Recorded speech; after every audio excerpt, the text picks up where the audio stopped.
How's it going, everyone? Welcome back. Hopefully everyone's having a lovely day. So we're entering free agency again. We're entering draft season again. Bengals got to make decisions on some of their key players here, who they want to keep around. DJ Reader, who they want to get rid of, possibly T. Higgins and company. And T. Higgins the spotlight today. Bengals could franchise tag him, absolutely. Franchise tag him and pay him some big money. That kind of closes the door on bringing, not completely, but narrows things down a little bit. But it does give you some direction of saying, hey, okay, T. Higgins, we know we got him locked down. We can wait another year on the draft for a wide receiver, or maybe we can, target a quick tight end or some defensive lineman. We know we can spend a little bit more money. Uncertainty out the door there. And that's important. It's easy to say let him go or keep him here, but at the end of the day, at least when you keep a guy like T. Higgins, you say, okay, now we're guaranteed to know we guarantee we're going to get this production from him. As opposed to saying, all right, let's let him walk. Now we got to get another guy in the draft. And that's kind of what was the scary thing with the Bengals with Von Bell and Jesse Bates. Would have loved to keep at least one of them. Bengals said, let's let them both walk. Felt confident in, drafting their backups. Or their next man up, we should say. And we're seeing some good production on some of those guys. But, Jesse Bates was he second team All-Pro, first team All-Pro this season? Heck of a season again. Could you imagine his Bengals secondary with Jesse Bates back there? So the big plays he was giving up if you had the leadership of Jesse Bates. And now you kind of worry about that again with the Bengals with T. Higgins. Do you want to let T. Higgins walk and say, all right, let's trust we're going to draft the tight end, or we'll trust that one of these guys are going to step up and give us that long lengthiness, that ability to go up there and catch all them 50-50 balls like T. Higgins does, the ability to work the sideline like T. Higgins does. He brings a lot to this football team. He's a great football player. Really good football player. But, and this is the scary thing, you have to sometimes trust that you can let these guys go. Kind of like, again, the Chiefs did with Tyreek Hill. We've seen teams let their top receivers go in kind of situations. It's difficult, but you kind of have to do it sometimes. I don't know if I could feel good about it. It'd be like getting rid of Jamar Chase. I don't know about that one. But here's the thing.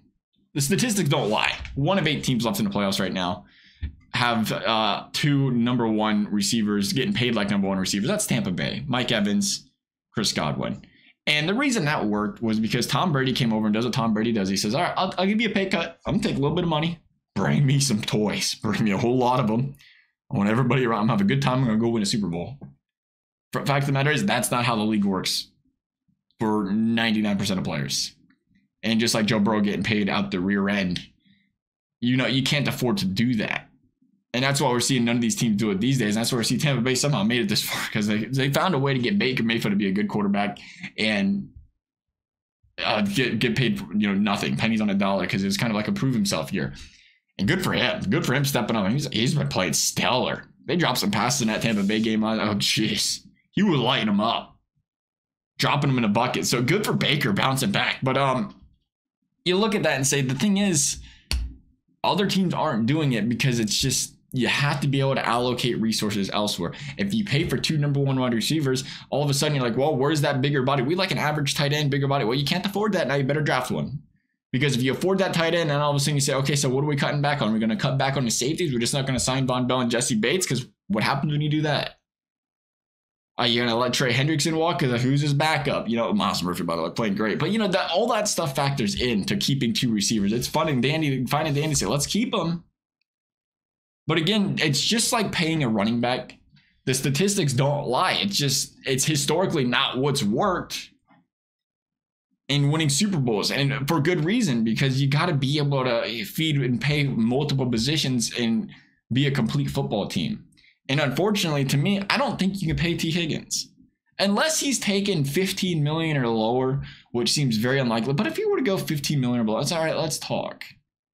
But to pay more than that for a guy, if you can get $15 million or lower, maybe a 12, 13 mil cap hit at the most, then you're interested.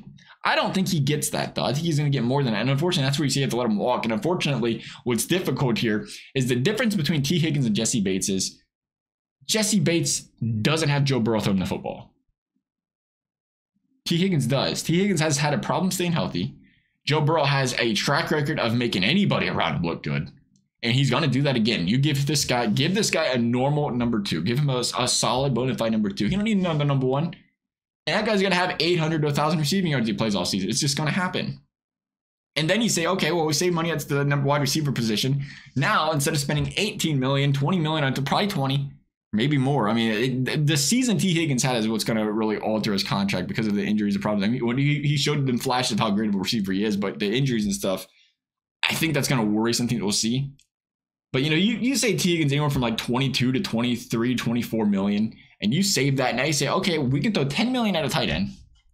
We can throw 13 million at maybe a defensive, spending some extra money on the defensive line. That's a lot of resources.